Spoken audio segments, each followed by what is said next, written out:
सितारों से चमकती रात थी। गांव के किनारे एक पुरानी हवेली का साया डोल रहा था। जिंदगी के शोर से दूर वहां एक अजीब माहौल बसा हुआ था, जिसने गांव वालों में भय और रहस्य की बातें फैला दी थीं। रात को उस गांव में हवेली में से किसी के चीखने की और रोने की बहुत तेज डरावनी आवाजें आती थीं, जैसे कोई मदद के लिए पुकारता हो।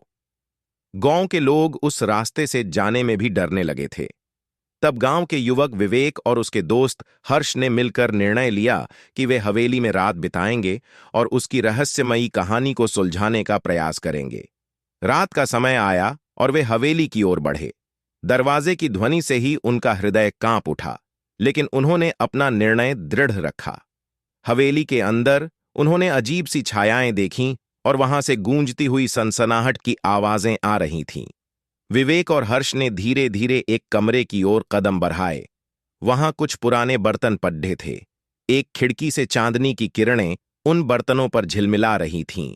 तभी विवेक और हर्ष की नजर उन बर्तनों पर गई तो उन्हें वहां एक लड्डकी बैठी हुई दिखी, पर वो सिर्फ चमकते बर्तनों में दिख रही थी। विवेक और हर्ष डर गए, क्योंकि वो एक आत्मा थी। तुम कौन हो? विवेक ने डर के साथ सवाल किया। उन बर्तनों से आवाज आई, मैं एक विधवा महिला हूं, जिसे यहां छोड़ दिया गया है। मेरा नाम मनीषा है। विवेक और हर्ष की आंखों में आश्चर्य छाया, लेकिन वे आगे बढ़े और मनीषा के साथ बातचीत करने लगे। उन्होंने सुना कि मनीषा को यहां छोड़ा गया था जब वह बच्ची थी।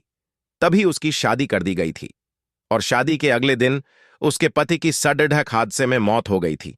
तो उसके ससुराल वालों ने उसे उसकी मौत का कारण समझा तो उसे बहुत मारा और बुरी हालत में इस हवेली में बंद कर दिया था। पूरे शरीर पर घाव थे, खून बहे जा रहा था। इतनी बुरी हालत करके उसे उसी हवेली में जिंदा बंद कर गए थे। वो 2 दिन तक ऐसे ही भूखी प्यासी तड़प तड़प के मर गई थी। मेरी मदद करो, मनीषा ने रोते हुए कहा। मेरी मदद करो, मेरी आत्मा को शांति दिला दो। मैं बहुत सालों से इस हवेली में भटक रही हूं। विवेक और हर्ष ने अपनी दृढ़ता बनाए रखी और उन्होंने मनीषा की कहानी सुनी कि मनीषा तब सिर्फ 12 साल की बच्ची थी।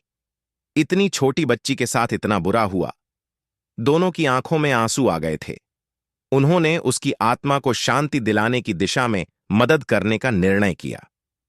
मनीषा के मार्गदर्शन में विवेक और हर्ष ने विशेष रीति रिवाज के साथ हवेली में पूजा की और मनीषा की आत्मा को शांति दिलाई। हवेली में से आवाजें आनी बंद हो गई थीं। गांव में भी डर का माहौल खत्म हो गया था। इस कहानी के माध्यम से मैं आपको बस इतना कहना चाहता हूं कि हमें किसी के भी साथ कुछ भी गलत करने पहले सोचना चाहिए। उस छोटी सी बच्ची की 12 साल की उम्र में उसकी शादी कर देना क्या सही है? और उसके पति की मौत सड़क हादसे में हुई, उसमें उस बच्ची का क्या दोष था जो उसके साथ इतना बुरा करा? इतनी उम्र की बच्चियों को तो शादी का मतलब भी नहीं पता होता है। हमारे धर्म में लाडडेचकियां देवी का रूप होती हैं और देवी के आने से घर में सुख शांति आती है। इसलिए हमें समझना चाहिए, जिसके साथ जो कुछ भी होना होता है वो उसी के कर्मों की वजह से होता है। कोई माँ बाप अपनी बेटी आपको देते हैं, उसे बेटी की तरह ही रखना चाहिए। किसी की बेटी के साथ ऐसा नहीं करना चाहिए।